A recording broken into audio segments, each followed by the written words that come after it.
우리는 살아가면서 주변에 좀 이렇게 좀 독특한 직업을 갖거나 독특한 취미 생활을 하는 사람들이나 우리가 좀 다른 사람들을 살아가는 사람들을 볼 때 왜 그렇게 살까요? 왜 그렇게 살아요? 또 무엇을 위해서 그렇게 하나요? 라는 질문들을 하게 되는 것 같습니다. 평생 동안 정말 자기 모든 것을 아껴서 돈을 모은 것을 가난한 사람들에게 전하는 그런 사람들을 볼 때 왜 그렇게 결정을 했을까? 왜 그런 삶을 살 수 있을까? 물어보기도 하죠. 또 이게 큰 것도 있지만 정말 일상의 삶 속에서 작은 취미 생활을 하는 사람들 중에 보니까 도마뱀을 키우는 사람도 있더라고요. 또 애완뱀을 키우는 사람도 있고요. 그런 사람을 볼 때도 우리는 저 사람은 왜 저렇게 살까? 하는 생각을 합니다. 결국 우리가 살아가면서 일반적으로 생각하는 삶의 방식이 아니라 다른 삶을 살 때 우리들은 질문을 하게 되죠. 우리는 이제 그리스도인으로서 이 세상을 살아가면서 여러분들은 기존의 세상의 사람들이 살아가는 것과 다르게 살아가고 계신가요? 우리가 그렇게 다르게 살아간다면 사람들은 우리에게 질문을 할 것입니다. 오늘은 우리의 세상 속에 살아갈 때 어떤 삶을 추구하고 있고 그 삶 속에서 우리에게 질문하는 사람들에게 우리가 어떻게 답변할 것을 준비할지에 대해서 좀 함께 나누고자 합니다. 베드로서 3장 8절부터 12절 말씀을 먼저 천천히 함께 읽겠습니다. 시작. 마지막으로 말합니다. 여러분은 모두 한 마음을 품으며 서로 동정하며 서로 사랑하며 자비로우며 겸손하십시오. 악을 악으로 갚거나 모욕을 모욕으로 갚지 말고 복을 빌어 주십시오. 여러분으로 하여금 복을 상속받게 하시려고 하나님께서 여러분을 부르셨습니다. 생명을 사랑하고 좋은 날을 보려고 하는 사람은 혀를 다스려 악한 말을 하지 못하게 하며 입술을 닦아서 거짓말을 하지 못하게 하여라. 악에서 떠나 선을 행하며 평화를 추구하며 그것을 쫓아라. 주님의 눈은 의인들을 굽어보시고 주님의 귀는 그들의 간구를 들으신다. 그러나 주님은 악을 행하는 자들에게는 얼굴을 돌리신다. 이 본문은 지난주에 마지막 단락이었는데 기억나시나요? 다시 나왔습니다. 지난주에는 이 말씀을 이제 공동체적인 맥락에서 봤어요. 하지만 내용을 자세히 보면 이 부분이 항상 공동체에서만 일어나는 것이 아니라 세상의 삶 속에서도 일어나고 있다는 것을 볼 수가 있습니다. 특별히 이제 8절 같은 경우에 여러분이 이 편지를 받는 이 그리스도인 공동체가 한 마음을 품고 서로 동정하고 사랑하고 자비로움이 겸손하십시오. 이 부분은 기독교 공동체에게 전하는 말씀인 것 같아요. 근데 9절부터는 실제로 일상의 삶 속에서 일어날 일들을 많이 또 이야기하고 있습니다. 실제로 우리가 그리스도인들이 교회 공동체에서 또 가정교회에서 함께 살아가면서 이렇게 서로 동정하고 사랑하는 삶을 살고 있지만 실제로 우리는 더 많은 시간을 세상 속에서 살아가고 있는 거죠. 그렇다면 이 본문을 통해서 결국 우리가 공동체 안에서 이렇게 서로 사랑하고 그런 새로운 삶의 방식을 익히는 것으로 끝나는 것이 아니라 그런 새로 익힌 삶의 방식이 세상 속에서도 계속 이어나가기를 원하는 그런 의미가 담겨 있다고 하는 것이죠. 그래서 오늘은 지난주에 공동체적 의미에서 봤다면 이런 삶이 세상 속으로 어떻게 흘러가게 되는가라는 관점에서 좀 더 나누고자 합니다. 여러분은 직장 생활하거나 어떤 사회적인 관계 속에서 늘 이렇게 동정과 사랑과 양보, 겸손 이런 것들을 경험하시나요? 주로 어떤 걸 경험하시나요? 한마음 돼서 일치되어져 가는 그런 삶보다는 약간 누군가 튀거나 잘난 척하거나 왕따시키거나 이런 것도 경험하지 않나요? 또는 동정하는 서로의 어떤 고통하는 부분들을 그 고통을 그리스도의 고통으로 받아들여서 함께 그 고통하는 사람의 마음에 함께 참여하고 그 마음을 받아줌으로써 그와 함께 같은 자리에서 살아갈 수 있는 동정하는 마음으로 성경에서는 공동체에게 이야기하고 있습니다. 우리 한마음에 대해서는 어떻게 얘기했었죠? 예수께서 모퉁이 돌이요 머릿돌 되시어서 우리를 이끌어 가실 때 그 예수를 바라보면서 하나의 공동체로 그 진리 앞에서 예수 그리스도의 인격 앞에서 함께 세워져 나가는 그런 한마음이 되기를 나누었습니다. 하지만 일상의 삶 속에서는 오히려 그렇게 한마음 되다기보다는 그 안에서 내가 좀 더 튀고 내가 더 잘나게 돼서 뭔가를 취하려고 하는 것이죠. 아니면 그 공동체 안에서 어떤 같이 하는 집단 안에서 직장 안에서 어떤 그룹을 나누고 왕따를 시키고 잘난 척을 하고 이런 부분들이 세상에 살아가다 보면 있습니다.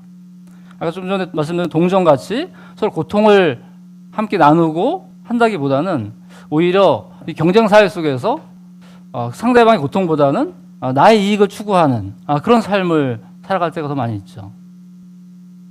그래서 경쟁사회 속에서 내가 승진하고 하는 게 더 중요하고 내가 더 많은 걸 얻는 것이 중요한 상황 속에 살아가기 때문에 오히려 동정보다는 어떤 잔인함, 이기심들이 발동하고 할 때가 많이 있는 것 같습니다. 사랑도 마찬가지입니다. 사랑의 전제는 결국 희생하는 것들, 양보하는 것들이 전제되겠죠. 근데 실제로 우리의 삶 속에서는 직장 생활과 사회 삶 속에서 그런 것들을 보이기 어렵죠. 오히려 이기심과 겸손하지 않고 교만한 모습들을 또 볼 때가 있습니다.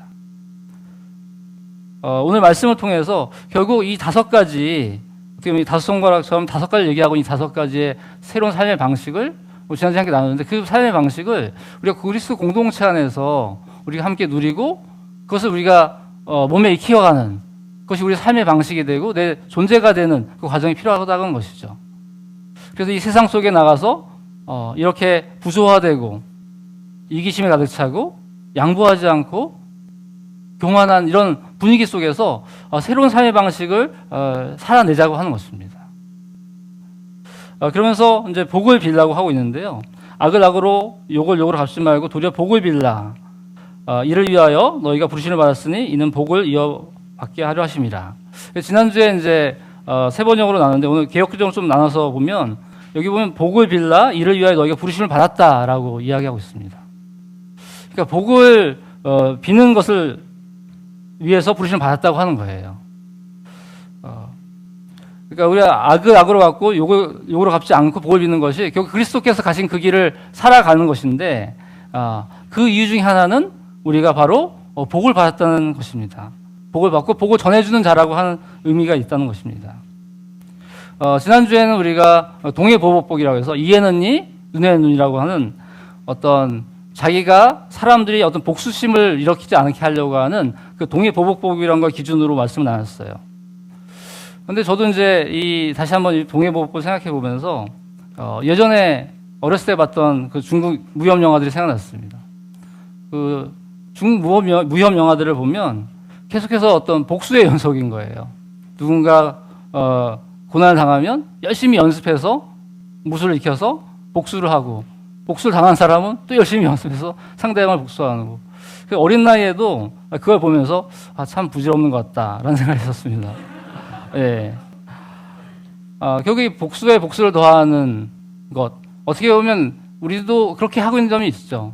그것이 어떻게 보면 우리가 받은 대로 갚는다. 우리의 많은 경우에 사람들이 기본적으로 내가 받은 대로 갚는다라는 얘기를 하고 있습니다. 그 부분이 이제 바로 이에는 이, 눈에 눈이는 것이죠. 그런데 예수님께서는 그런 삶의 방식이 아닌 새로운 삶의 방식을 얘기하시죠. 누구든지 남에게 대접을 받고자 하는 대로 너희가 남을 대접하여라 라고 하는 것입니다. 예수님은 다른 차원의 방식과 삶의 패턴을 이야기하시고 계시는 것이죠. 원수를 사랑하고 박해하는 사람에서 기도하라고 얘기하고 있습니다. 그렇게 이에는 이, 눈에 눈으로 하는 방식으로는 계속해서 악순환의 고리를 만든다고 하는 것이죠. 그래서 하나님께서는, 예수께서는 새로운 삶의 악순환의 고리를 끊는 방식을 요청하고 있습니다.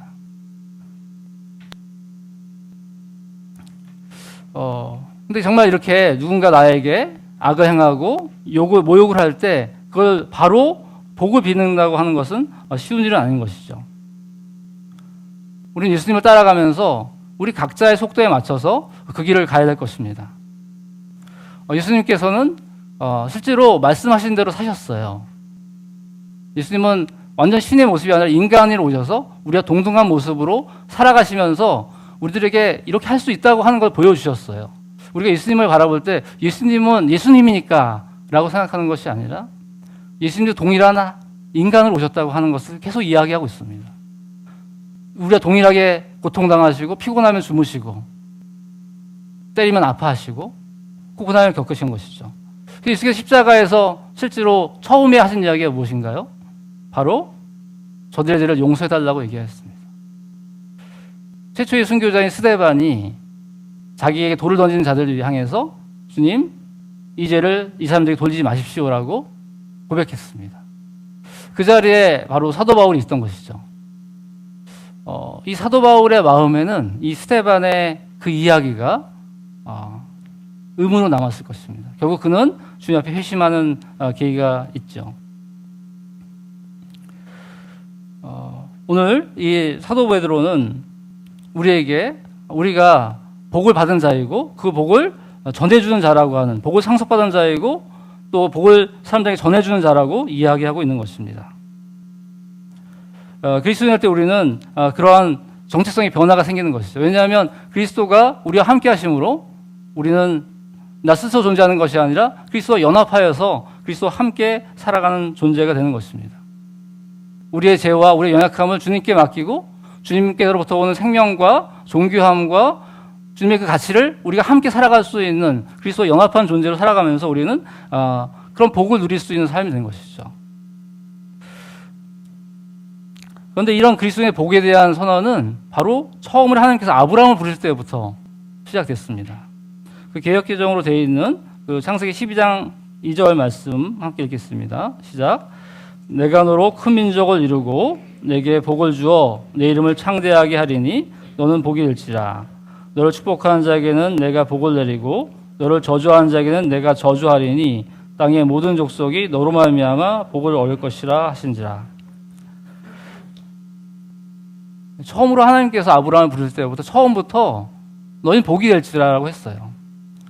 이 세상이 주는 그런 이 세상의 성공과 부가 아니라 하나님이 함께 하심으로 하나님께서 창조하신 그 목적과 그 가치대로 살아갈 수 있는, 하나님 나라 살아갈 수 있는 그 복을 받은 존재이고, 그래서 그를 축복하는 사람들이 계속 축복해 주신다고 하신 거죠. 처음부터 하나님 나라의 백성은 복을 받고 복을 사람들이 전해주는 자라고 하는 것입니다.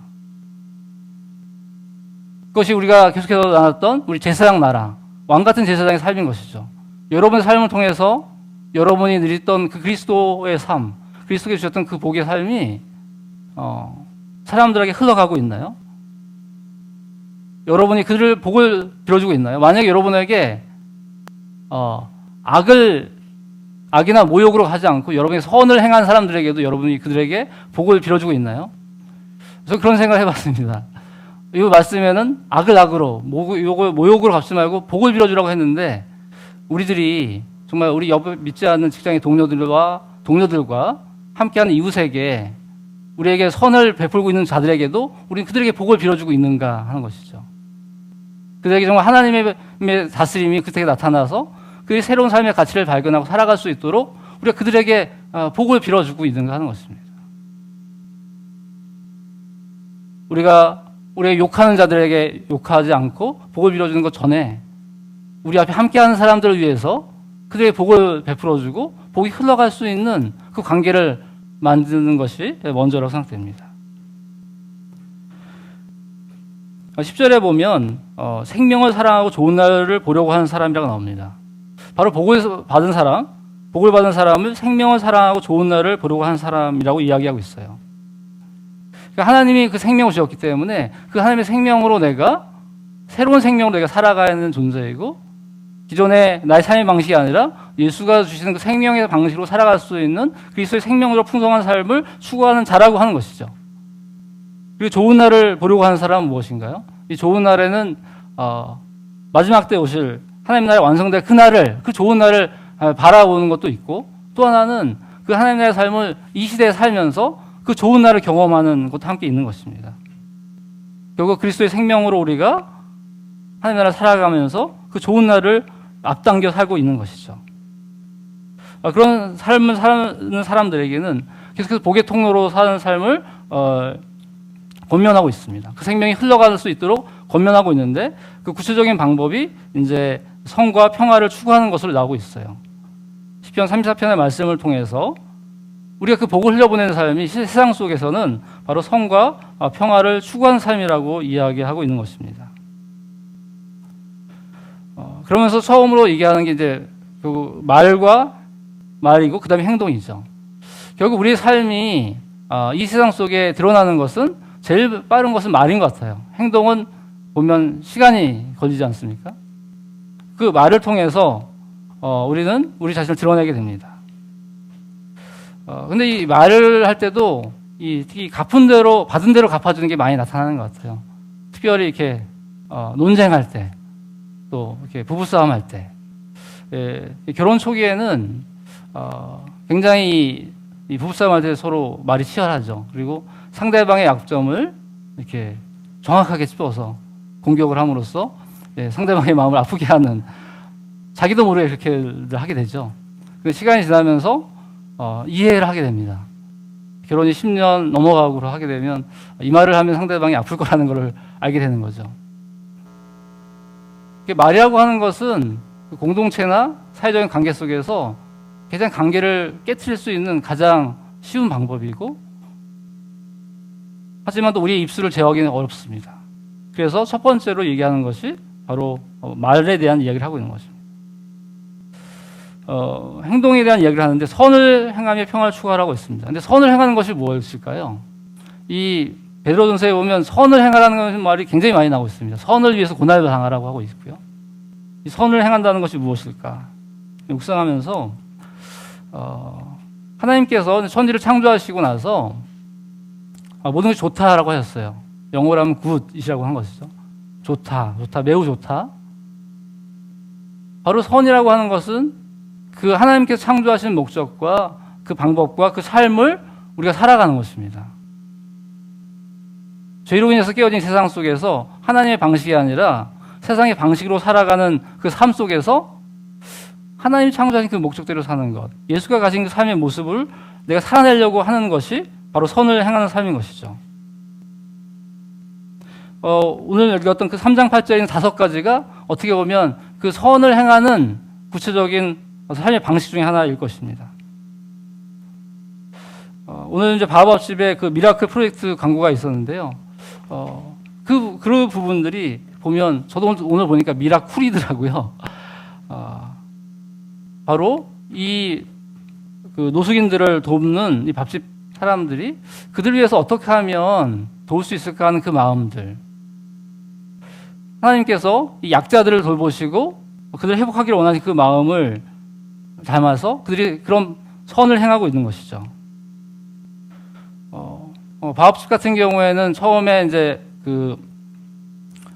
이 코로나가 됐을 때 많은 곳에서 그 밥집 문을 닫았어요.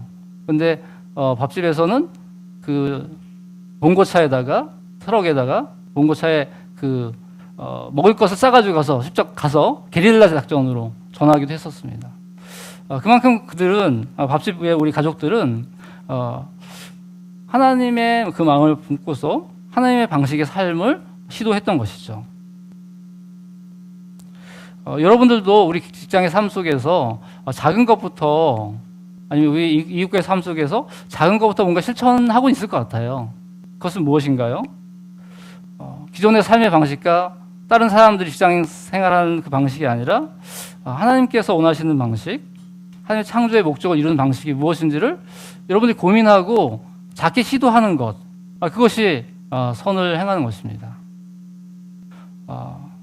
크게 어떤 대외적인 모습을 하는 것보다는 먼저 우리 삶 속에서 그 하나님 나라의 삶을 내가 살아내는 것이 무엇일지를 기도하며 살아내는 것, 그것이 바로 선을 행하는 것입니다. 평화가 깨어지긴 세상 속에서 사실 갈등형 관계가 있을 수도 있고 직장 속에서 어려움이 생길 수도 있을 때, 그때 우리가 오늘 사도 베드로가 제시했던 이 5가지 삶의 방식으로 그 삶에서 관계를 회복하려고 하고 동정하려고 하고 공감하려고 하는 그 마음 속에 있을 때 그 평화를 추구하는 삶을 살 수 있을 것입니다. 오늘 마음으로 드린 예배 소개해 드렸던 내용 중에 이런 내용이 있었어요. 그러니까 새로운 삶의 방식, 한마음, 동정, 사랑, 자비, 겸손. 우리 가정교회에서 이런 모습이 보이고 있나? 가족들의 속마음을 알아주고 그것을 보듬기 위해 발걸음을 내딛고 있는가? 지난 가교에 어려움을 이야기했던 형제, 자매들과 밥이라도 함께하면서 마음을 더 들어보자. 예, 굉장히 소박한 글 같지만 이 가정교회 안에서 서로 마음을 나누고 더 보듬어주고 하는 것들이 그냥 한 끼 식사를 하는 것으로부터 시작한다고 하는 것이죠. 바로 가정교회 안에서 그렇게 마음을 나누고 그 어려움들을 보듬어주는 그런 삶을 살아가면서 우리는 가정교회 안에서만 하는 것이 아니라 그런 삶을 직장 안에서도 옆에 있는 동료들 앞에서도 함께 할 수 있다는 것이죠. 힘든 어떤 어려움을 당한 가족에게, 직장 동료에게 함께 식사하고 같이 위로해 주는 것들, 그런 삶을 시작하는 것이 바로 선을 행하고 평화를 추구하는 삶일 것입니다.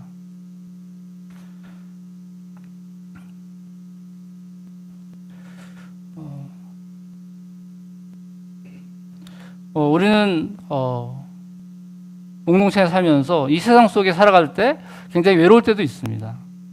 직장 속에서 외롭고 힘든 그 길을 가면서 그것이 혼자 그 마음을 나누지 못할 때 굉장히 지치고 힘들 것이죠. 하지만 그것을 공동체 안에서 다시 한번 나누고 함께 시도할 수 있을 것입니다. 내가 우리 직장에서 누구와 어떤 문제가 있는데 그 어려움들에 대해서 가족이 나누고 어떻게 하면 좋을지를 나누고 기도하고 거기서 이 동정과 자비와 겸손으로 그를 또 어떻게 해야 할지를 함께 기도하고 나서 실제로 직장에 가서 그렇게 시도를 해보는 것이죠. 함께 카톡으로 기도 요청을 하고 그 만남의 결과를 나누면서 그 길을 걸어갈 때 우리는 선과 평화를 추구하는 삶을 살아갈 수 있을 것입니다. 하지만 그런 평화와 선과 평화를 추구하는 삶을 살아갈 때 우리에게 늘 칭찬과 격려만 있는 것은 아닙니다. 어떤 고난도 있을 수 있고 어려움이 있을 수 있죠. 그것에 대해서 다음 본문 말씀을 통해서 이야기해 주시는데요. 3장 13절부터 17절 말씀을 좀 함께 읽겠습니다. 시작. 그러므로 여러분이 열심으로 선한 일을 하면 누가 여러분을 해치겠습니까? 그러나 정의를 위하여 고난을 받으면 여러분은 복이 있습니다. 그들의 위협을 무서워하지 말며 흔들지 마십시오. 다만 여러분의 마음속에 그리스도를 주님으로 모시고 거룩하게 대하십시오. 여러분이 가진 희망을 설명하여 주기를 바라는 사람에게는 언제나 답변할 수 있게 준비를 해 두십시오. 그러나 온유함과 두려운 마음으로 답변하십시오. 선한 양심을 가지십시오. 그리하면 그리스도 안에 행하는 여러분의 선한 행실을 욕한 사람들이 여러분을 헛들는 그 일로 부끄러움을 당하게 될 것입니다. 하나님께서 바라시는 뜻이라면 선을 행하다가 고난을 받는 것이 악을 행하다가 고난을 받는 것보다 낫습니다. 아멘. 바로 그렇습니다. 세상 속에 이렇게 앞에 8절부터 12절 얘기했던 것처럼 세상 속에 나가서 선을 행하고 평화를 추구하며 살아갈 때 우리들에게 늘 격려만 있는 게 아니라 고난도 있을 수 있다고 하는 것이죠. 여러분들이 새로운 삶의 방식을 시도하고 할 때 왜 넌 그렇게 하냐? 기존에 회사에서 하는 방식대로 하지 않고 왜 튀느냐라고 더 고난이 올 수도 있습니다. 어떻게 보면 선을 행한다는 것, 하나의 방식대로 산다고 하는 것에 이 고난이라고 하는 것은 엄청난 고난도 있을 수 있겠지만 우리 삶의 작은 희생들, 불편함을 느끼는 것들로부터 시작될 거예요. 그러한 희생과 불편함을 감내하면서 그리스도의 방식을 선을 행하는 것을 추구하라고 하는 것입니다. 어떻게 보면 정의를 위해서 고난을 받는 것, 고소를 당할 수도 있습니다. 지난번에 하늘가족 지금도 수료식 때 박유리 자매가 얘기했던 것처럼 고소를 당해서 고난을 겪을 수도 있어요. 정의를 위해서 고난을 겪을 수도 있습니다. 하지만 그때 사도 베드로는 얘기하고 있습니다. 여러분은 복이 있습니다라고 얘기하고 있어요. 고난을 받는 상황이 있는데 여러분은 복이 있습니다를 다시 얘기하고 있습니다. 그 고난을 받는 것이 여러분의 복이 있다고 얘기하는 뜻은 무엇일까요? 앞에 12절에 보면 주님의 눈은 의인을 구워보시고 주님의 귀는 그들의 간구를 들으신다. 우리가 그런 삶을 살아가는 것이 나 혼자 그렇게 살아가는 것이 아니라 우리 공동체도 알지만 하나님께서 그것을 보고 계신다는 것입니다. 그리고 그 귀를 기울이고 계신다고 하는 거예요. 그것이 복이 있다는 것입니다. 우리가 힘들고 지칠 때 아무도 나를 알아주지 않는 것 같을 때 우리는 좌절하게 될 것 같습니다. 하지만 하나님이 보고 계시고 내 이야기에 내 마음에 귀를 기울여 주시고 계신다고 하는 것이죠. 그래서 어떤 그런 갈등 사항과 이런 고난의 사항들이 왔을 때 약간의 희생의 상, 어려움의 상이 왔을 때 그것이 복이 되려면 어떻게 해야 될까요? 우리에게 귀를 기울이신 그 하나님께 우리의 마음을 이야기할 수 있는 기회가 된다고 하는 것입니다. 오히려 그것이 우리가 하나님께 나아갈 수 있는 영적 민감성을 가지고 하나님을 추구하고 이 상황 속에 어떻게 그것을 극복하기를 원하시는지 하나님께 우리의 귀 기울이신 그 하나님 앞에 이야기할 수 있다고 하는 것입니다. 그럴 때 우리는 새로운 마음을 갖게 되는 것이죠. 그래서 베드로는 얘기하고 있습니다. 위협을 무서워하지 말며 흔들지 마십시오. 근데 실질적인 구체적으로 어떻게 위협을 무서워하지 말고 흔들지 말 것인지를 15절에서 이야기하고 있는데요. 15절에 보면 다만 여러분의 마음속에 그리스도를 주님으로 모시고 거룩하게 대하십시오라고 하고 있습니다. 근데 이제 원어에서 보면 그 NASB가 이제 그 히브리어를 영어로 바로 번역한 것인데요. 여기 보면 영어 언어를 바로 번역한 거 보면 그리스도를 너희 마음속에 거룩하게 하라 하는 것이죠. 예. 그러니까 너희 마음속에 그리스도를 거룩하게 하라. 우리 베드로전서 1장 2절에 보면 하나님 아버지께서 여러분을 미리 하시고 성령으로 거룩하게 하셨습니다. 성령께서 우리를 거룩하게 하셨어요. 구별해 주셔서 우리 하나님께 나아갈 수 있는 거룩한 존재로 삼아 주셨어요. 하나님 우리를 거룩하게 하셨다는 그 마음을 감사의 마음을 가지고 이제 우리가 할 것은 우리가 예수 그리스도를 받아들이겠다는 것이죠. 그런데 우리들 마음 가운데 그리스도를 거룩하게 한다는 건 무엇일까요? 예수님께서도 주기도문 기도를 통해서 처음에 이름을 거룩하게 하옵시고라고 기도하고 있잖아요. 하라고 했잖아요. 그것은 무슨 뜻일까요? 바로 하나님께서 하나님의 이름에 합당한 그 거룩함의 역임을 받기를 원한다는 것입니다. 하나님 우리 자리에서 우리 상황 속에서 하나님이 하나님 되시기를 원합니다. 하나님의 자리에 있기를 원합니다라고 하는 것이죠. 그처럼 우리 마음의 중심 가운데 우리가 예수 그리스도를 받아들일 때 우리 마음의 중심 가운데 예수께서 오십니다. 우리 인생의 주인으로 우리 인생을 이끌어 가실 그리스도께서 오신다고 하는 것이죠. 그런데 다시 한번 그 마음에 그리스도를 거룩하게 대하라고 하는 것입니다. 왜냐하면 우리의 삶 속에서 이런 고난과 어려움이 닥칠 때 여러분의 마음 중심에는 뭐가 자리 잡고 있나요? 고난과 어려움이 올 때 두려움, 걱정, 그것들이 그 마음의 중심을 잡고 있는 것이죠. 그때 다시 베드로는 얘기할 때 그 마음의 중심에 그리스도를 거룩하게 대하라. 그것은 주님을 예비하는 것입니다. 내 안에 주님께서 계시는구나. 내가 직장의 삶 속에서 이웃과의 삶의 갈등 속에서 있을 때 내 존재 안에 내 마음 안에 그리스도께서 여전히 계시는구나. 그게 중심에 계시지 않고 옆에 떠밀려 있는데 그 떠밀려 계신 그 주님을 그리스도를 다시 내 중심으로 모셔드리라고 하는 것입니다.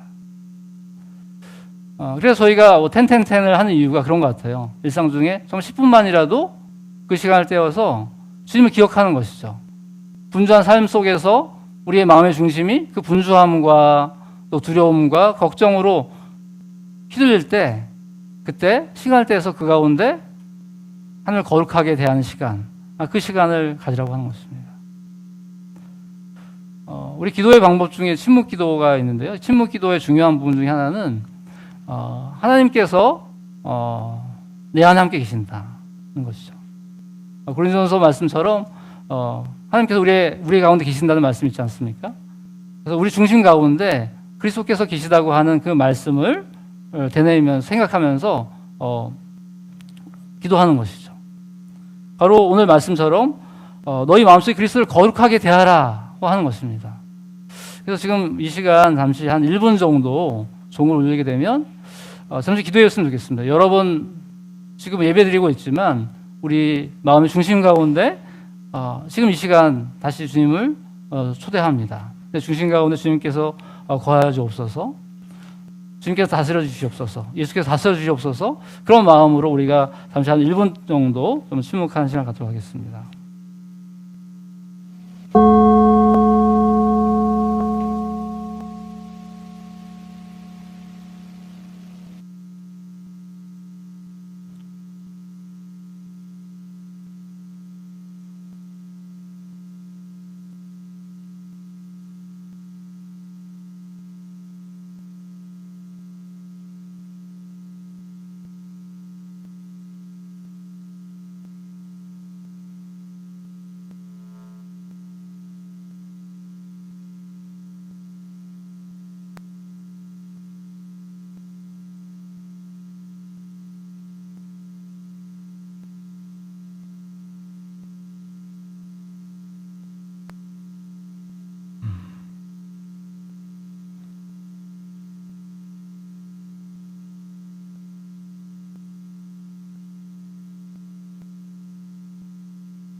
1분이라는 시간인데 굉장히 길게 느껴지지 않으시나요? 예. 일상 중에 그 1분이라는 시간, 3분이라는 시간을 정말 이렇게 주님 앞에서 주님이 정말 내 안에 계십니다를 고백하고 머물러 있는 것들. 그걸 통해서 우리는 주님이 나와 함께 하시고 날 이끌어 가시고 나 다스려 달려가는 고백 속에 머물 수 있게 됩니다. 그걸 통해서 우리는 다시 한번 중심을 잡는 것이죠. 세상이 위협하고 흔드는 그런 상황 속에서 다시 한번 주님을 바라보고 계신 거죠. 죽음을 이기시고 부활하신 그 예수께서 나와 함께 하시는구나. 내 존재 중심에 있어서 나를 이끌어 가시는구나. 그럴 때 우리는 주님을 찬양하게 됩니다. 그래서 이 주님을 거룩하게 하라고 하는 부분은 어떤 번역에서는 예배하라라고 번역한 데도 있어요. 잠시 동안 우리 삶 속에서 일상 속에서 주님을 바라보고 짧은 찬양을 하거나 기도를 하는 것이죠. 그를 통해서 우리 안에 있던 두려움과 우리를 비난하는 그 목소리들을 잠재우고 예수께서 우리를 이끌어 가시는 그 영광스러움이 우리를 다스리게 되는 것을 누릴 수 있게 될 것입니다. 그래서 여러분들의 일상의 삶 속에서 뭐 텐텐텐을 시도하고 계시지만 정말 어떤 순간에는 그냥 말씀 앞에 아니 하나님 앞에 거하시면서 쉼을 누리고 하나님을 바라보는 시간을 가지면 좋겠습니다. 그것을 통해서 주님을 거룩하게 하는 시간을 갖는 것이죠.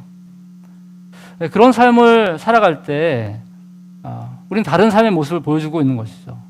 일상의 삶 속에서 동일하게 반응하는 것이 아니라 다른 삶에 반응을 할 때 사람들은 물어보게 되는 것입니다. 왜 그런 삶을 살고 있습니까? 라고. 제가 이제 지인에게 들었는데요. 요즘 이제 코로나로 인해서 이제 감염내과 의사 선생님들이 많이 그 인터뷰를 하고 있잖아요. 근데 이 감염내과 분들이 그 이 의료계에서 여러 분과가 있지 않습니까? 굉장히 꺼리는 과래요. 왜냐하면 감염의 위험이 있잖아요. 예, 감염의 위험도 있고 실제로 돈도 잘 안 되고. 예. 하지만 이 감염내과를 지원하시는 많은 분들이 크리스찬들이 굉장히 많다고 하더라고요. 그러니까 소명을 갖고 어떻게 하면 하나님 주신 생명들을 잘 섬길 수 있을 것인가? 그런 마음에서 이 감염내과 선생님들이 크리스찬들이 많이 있는데 많이 드러나고 있지는 않지만 그들의 삶을 통해서 그리스도인들이 세상 속에서 어떻게 섬길 수 있을지를 보여주고 있는 것 같습니다. 어느 날 그와 함께 일했던 뭐 공무원들이나 사람들이 그에게 질문할 수 있겠죠. 우리 일상 속에서 사람들이 꺼리고 힘들어하는 것들에 대해서 우리는 새로운 삶을 살아갈 수 있는 이유는 우리 안에 산 소망이기 때문인 것이죠. 베드로전서 1장 3절 말씀 함께 좀 읽겠습니다. 시작. 우리 주 예수 그리스도의 하나님 아버지께 찬양을 드립시다. 하나님께서는 그 크신 자비로 우리를 새로 태어나게 하셨습니다. 그리하여 그는 죽은 사람들 가운데서 예수 그리스도가 부활하심으로 말미암아 우리가 하여금 산 소망을 갖게 해주셨으며, 예, 이미 우리는 그 베드로서 1장 말씀을 통해서 우리가 산 소망을 갖게 됐다고 했습니다. 예수 그리스도의 부활하심으로 말미암아 산 소망을 갖게 됐다고 하는 것이죠. 그것은 무엇이냐면 바로 예수 그리스도께서 이 땅에 이미 하나님 나라를 시작하셨고 완성된 하나님 나라를 바라보면서 우리는 새로운 삶을 살고 있다는 소망을 지금 갖고 있다고 하는 것입니다. 그래서 우리는 이 세상 속에서 하나님 나라를 살 수 있다는 소망으로 새로운 삶을 시도할 수 있는 것이죠. 그것이 우리가 새로운 삶을 살아갈 수 있는 어떤 동력이 될 수 있는 것입니다. 근데 우리 각자에게는 그런 소망들이 있을 것이에요. 그런데 이 소망에 대해서 사람들이 그걸 통해서 새로운 삶을 살아가는 걸 볼 때 질문을 할 거 아닙니까? 근데 질문을 할 때 답변을 준비하라고 하는 것입니다. 분명히 우리가 그리스도인으로서 다르게 살아간다면 사람들은 질문할 것이다 하는 것이죠. 그 질문에 대해서 답변을 준비하라고 하는 것입니다. 답변을 준비할 때 세 가지를 얘기하겠습니다. 온유함과 두려운 마음과 선한 양심. 그러니까 사람들은 우리에게 호감을 느끼고 다른 매력 있는 삶을 통해서 질문할 때 우리가 그때 교만해지거나 내가 잘났다고 생각하는 것이 아니라 먼저 온유한 마음을 하라는 것입니다. 온유한 마음은 어떻게 보면 그 상대방에 대한 태도인 거죠. 그 상대방에게 그에게 합당한 마음으로 그의 마음을 열어줄 수 있도록 온유하게 대하는 것입니다. 두려운 마음은 무엇일까요? 두려운 마음은 이제 하나님께 대한 것이죠. 하나님에 대해서 하나님께서 이 사람을 나에게 만나게 해주시고 그 사람이 질문할 수 있는 기회를 주셨는데 나는 어떤 마음으로 대하는 것이 좋을지를 하나님을 두려워하는 마음으로 기도하는 마음으로 대하는 것이죠. 선한 양심은 무엇일까요? 선한 양심은 자기에 대한 것입니다. 나 자신을 살피면서 나는 어떠한 마음으로 그를 대하고 있는가, 그에게 이 기회를 어떻게 살려서 내가 하나님이 나를 사랑해 주셨던 것처럼 그런 마음으로 그를 대할 수 있을까? 바로 온유함은 상대방을 대하는 것이고 두려운 마음은 하나님을 대하는 것이고 선한 마음은 자기 자신을 돌아보면서 그런 관점을 가지고 대답을 준비하라고 하는 것입니다. 이 사도 베드로는 3장 1절에서 좀 구체적인 얘기를 했던 것 같아요. 3장 1절에 보면 비록 말씀에 복종하지 않는 남편일지라도 말을 하지 않고도 아내 여러분의 행실로 말미암아 구원을 얻게 될 것입니다. 그들이 여러분의 경건하고 순결한 행실을 보고 그렇게 될 것입니다. 라고 이제 지난주에 나눴었는데요. 바로 그것과 연관되는 것이죠. 바로 믿지 않는 남편이 믿는 그 아내의 그 모습을 통해서 구원을 먹게 되는 것인데 질문을 하겠죠. 당신 왜 그렇게 변했는지 질문을 할 때 오늘 말씀을 통해서 그 대답을 준비하라는 것입니다. 온유함과 두려움과 선한 양심을 갖고. 여러분들은 혹시 여러분 옆에 계신 직장의 동료나 이웃 사람들이 여러분이 가지고 있는 그 희망의 이유에 대해서 질문을 한다면 어떤 답변을 준비하고 계신가요?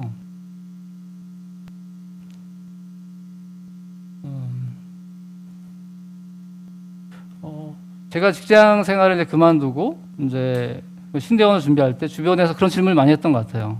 왜 좋은 직장을 그만두고 왜 새로운 길을 가려고 하느냐.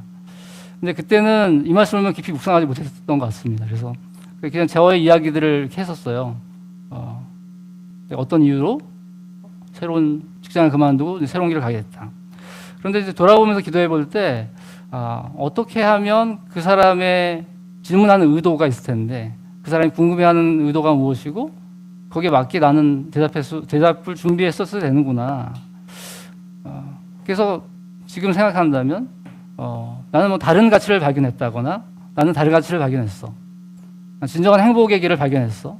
그러니까 그 사람의 언어에 맞게 그냥 직장 생활하는 사람, 이웃의 사람의 언어에 맞게 그 대답을 준비했어야 되는구나. 그래서 저의 언어로 그때 당시의 언어로는 그냥 저의 삶을 고백했었거든요. 근데 그거 자체로도 그에게 어떤 도전을 줬을지 모르겠지만 오늘 말씀을 통해서 그 온유함과 두려움과 선한 양심으로 준비하라는 것입니다. 여러분은 그걸 어떻게 준비하고 있나요?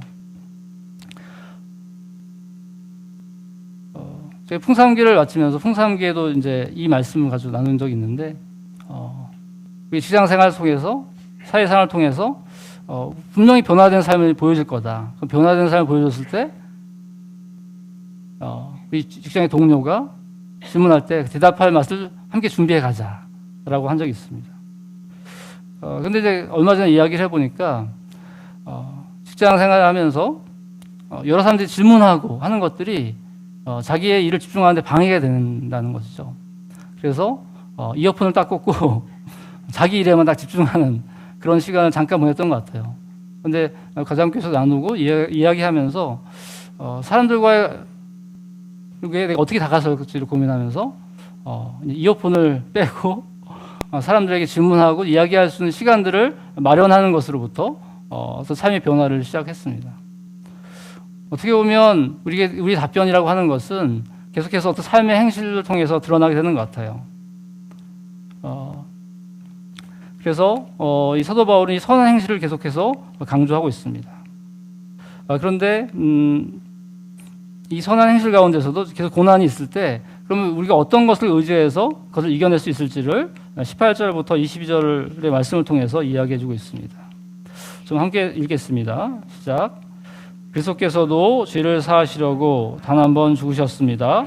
곧 의인이 불의한 사람을 위하여 죽으신 것입니다. 그것은 그가 육으로 죽임을 당하시고 영으로는 살리심을 받으셔서 여러분을 하나님 앞으로 인도하시라는 것입니다. 그는 영으로 옥에 있는 영들에게도 가셔서 선포하셨습니다. 그 영들은 옛적에 노아가 방주를 찔 동안에 곧 하나님께서 아직 삼고 기사실 때에 순종하지 않던 자들을 말하는 것입니다. 그 방주에 들어가 물에서 구원받은 사람은 겨우 8사람밖에 없었습니다. 그 물은 지금 여러분을 구원하는 세례를 미리 보여주는 것입니다. 세례는 육체의 더러움을 씻어내는 것이 아니라 예수 그리스도의 부활을 힘입어서 선한 양심이 하나님께 응답하는 것입니다. 그리스도께서는 하늘로 가셔서 하나님의 오른쪽에 계시니 천사들과 권세들과 능력들이 그에게 복종하고 있습니다.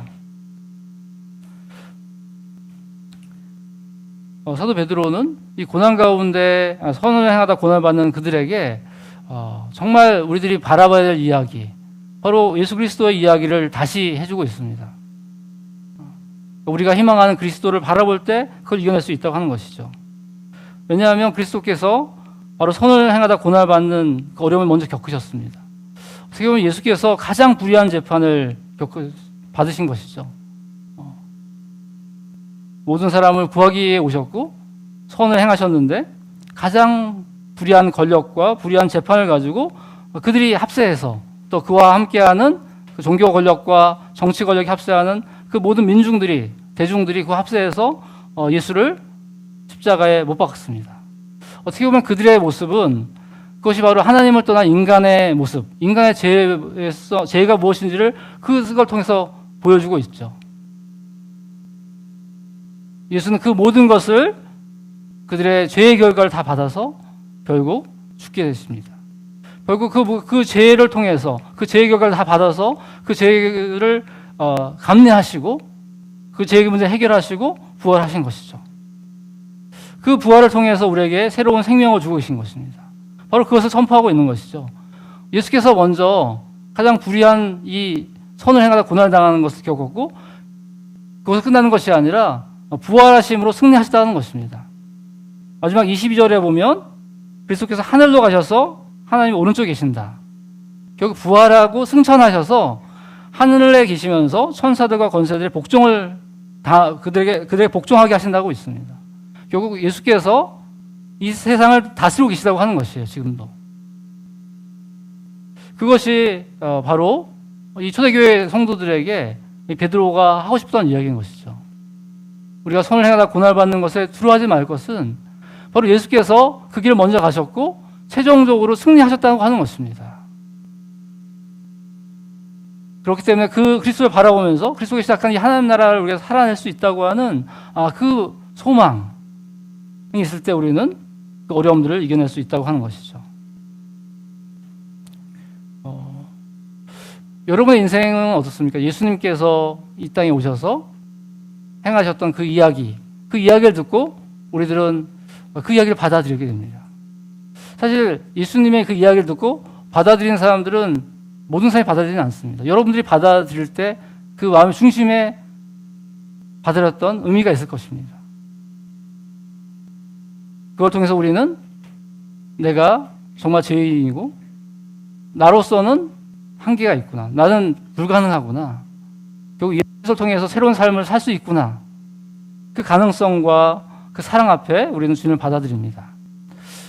그 이후에 여러분들의 인생은 어떻게 바뀌어가고 있나요? 여러분들의 인생의 이야기 속에 예수님으로 인해서 바뀐 이야기는 무엇이 있을까요? 오늘 사도 베드로가 얘기했던 그 선을 위해서 고난을 당하면서도 평화를 추구하는 그런 삶의 모습들이 여러분들에게 어떻게 나타나고 있습니까? 우리는 예수님을 통해서 그 새로운 이야기를 써내려갈 수 있게 된 것입니다.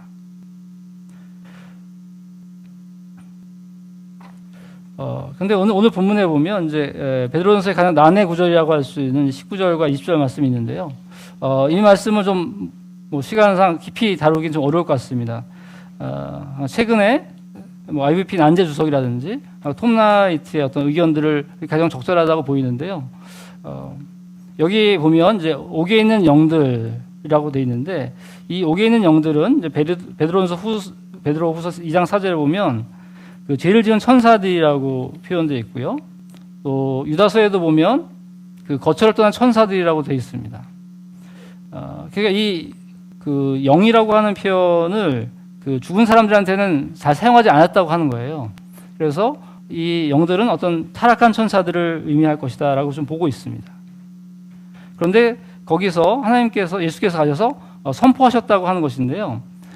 여기서 중요한 부분은 여기서 복음을 전해서 그들을 회개시켰다는 것이 아니라 이 전체적인 맥락에서 22절에 나왔던 것처럼 그리스도의 승리를 계속 얘기하고 있는 것이거든요. 이 단락에서는 그리스도께서 십자가 죽으심으로 끝난 것이 아니라 부활하셔서 승천하여서 세상을 다스리고 계시다, 승리하고 계시다라는 걸 이야기하는 맥락인 것입니다. 그래서 여기 선포하고 있다는 것은 그 타락한 천사들에게 예수 그리스도의 승리를 선포했다고 하는 것이죠. 그럼으로써 이제 이 회중들에게 이 편지를 받는 사람들에게는 그것이 어떤 의미가 있을까요? 바로 이 편지를 받는 사람들은 이제 박해를 앞두고 있는 사람들입니다. 박해를 앞두고 있는 사람들에게 이 예수 그리스도의 승리를 얘기하고 그 타락한 천사들에게도 승리가 선포됐다는 얘기를 통해서 이제 다가올 그 박해 앞에서도 그리스도의 승리를 바라보며 살아갈 수 있는 소망을 주는 것입니다. 어떻게 보면 베드로 사도의 이 말씀을 통해서 그 위에 많은 이 박해 앞에 있는 사람들이 이 말씀을 의지했을 것 같아요. 바로 이 베드로 사도의 예언적인 말씀, 이 고난 가운데서도 결국 그리스도 안에서 승리할 수 있다고 하는 것들이 선포되고 있는 것입니다. 그러면서 이 노아를 얘기했던 부분은 바로 이 사도 베드로는 바로 세례를 얘기하기 위해서 했던 것입니다. 바로 이 물로 인한 심판 가운데 이 방주를 통해서 8명이 구원받았던 것처럼 예수 그리스도를 통해서 여러분들이 세례를 받고 구원을 받지 않느냐 하는 것입니다. 구약의 노아 때 구원받았던 것처럼 여러분들이 예수 그리스도를 통해서 구원을 받아서 여러분들이 그리스도와 연합된 존재가 됐다고 하는 것입니다. 로마서 6장에 보면 그리스도와 함께 우리가 죽을 때 함께 죽었고 그리스도와 부활할 때 함께 부활했다고 하는 로마서 6장의 말씀과 연결되는 것인데요. 그래서 여기 보면 그리스도의 부활하심에 힘입어 선한 양심으로 하나님께 응답하는 것이라고 얘기하고 있습니다. 그리스도께서 부활하셨다고 하는 것을 또 강조하고 있어요. 이 세상에 부활한 존재가 아무도 없습니다. 예수 그리스도만이 이 땅에 오셔서 죄의 권세를 사하시고 죽음을 이기시고 부활하셨다는 것이에요. 그래서 선한 양심을 가지고 예수 그리스도의 이야기를 듣고 그 이야기 속에 너희 선한 양심으로 반응해 보라고 하는 것입니다. 그래서 그 반응 앞에 응답하여서 예수님을 나의 그리스도로 주인으로 모셔드렸을 때 그것이 바로 우리가 새로운 삶을 살 수 있는 것이고 하나님 나라 백성을 살 수 있는 것이고 그것이 세례라고 하는 것입니다. 여러분은 세례를 받았을 때 여러분이 처음에 그리스도를 받아들였을 때 어떠셨나요? 우리는 계속해서 이곳에서 와서 복음을 전하고 있습니다. 지난 9월에도 세례식, 5월 말 6월 초에도 세례식이 있었죠. 그래서 우리가 가는 소망을 이야기하는 사람들에게 대답할 것을 준비하는 것들이 계속해서 이어져서 우리 주변에 믿지 않은 자들에게 이 세례에 동참할 수 있도록 이 부활하신 그리스도의 이야기, 그 이야기에 선한 양심으로 반응할 수 있도록 도와주는 길을 가야 될 것입니다.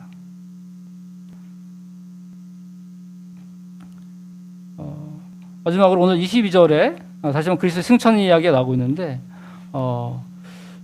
이 말씀을 보면서 저는 지난 우리 12월 달에 작년 12월에 나왔던 계시록 말씀이 같이 생각났습니다. 그 계시록 말씀을 나누면서 그 어린 양 대신 예수와 사자의 모습이 겹치고 있다. 희생당한 그 어린 양, 그 어린 양이 왕이 되어서 사자와 같은 모습이 되는 부분을 우리 계시록에 나눴습니다. 오늘 같은 모습이 나오는 것 같아요. 선을 당해 고난을 당하셨지만 그리스도께서 그걸 이기시고 승리하시고 지금도 다스리고 계신다고 하는 것. 그것이 바로 우리가 이 땅을 살아갈 수 있는 그리스도에게 소망을 두고 살아갈 수 있는 이유라고 하는 것입니다. 오늘 이 말씀을 통해서 이 베드로 사도의 말씀을 통해서 이 박해를 앞두고 있는 자들이 이 말씀을 듣고 그 박해를 이겼던 것처럼 우리 앞에 새로운 변화들이 많이 있을 것 같습니다. 코로나로 인해서 정말 예기치 않은 이런 변화들 속에서 우리는 나름대로 어려움을 당하고 있지만 그리스도와 함께 이것을 이겨나가야 될 것입니다. 또 다른 전염병이고 또 다른 어려움이 올지라도 그리스도께서 승리하시는 그 승리를 바라보며 고난 가운데 승리하시는 승리를 바라보며 나가야 될 것입니다. 또한 우리가 그리스도로 인해서 그리스도와 연합한 존재로서 그리스도의 생명으로 우리가 살아갈 수 있는 그걸 복받는 존재이고 그것을 흘려보낼 수 있는 사람이다 하는 그 마음으로 우리 직장과 우리 이웃과의 관계 속에서 계속해서 그 복을 흘려보내는, 그래서 그들에게 우리들이 가지고 있는 희망의 이유를 물어보고 그것에 답변을 준비할 수 있는 서로에게 가족이 되었으면 좋겠습니다.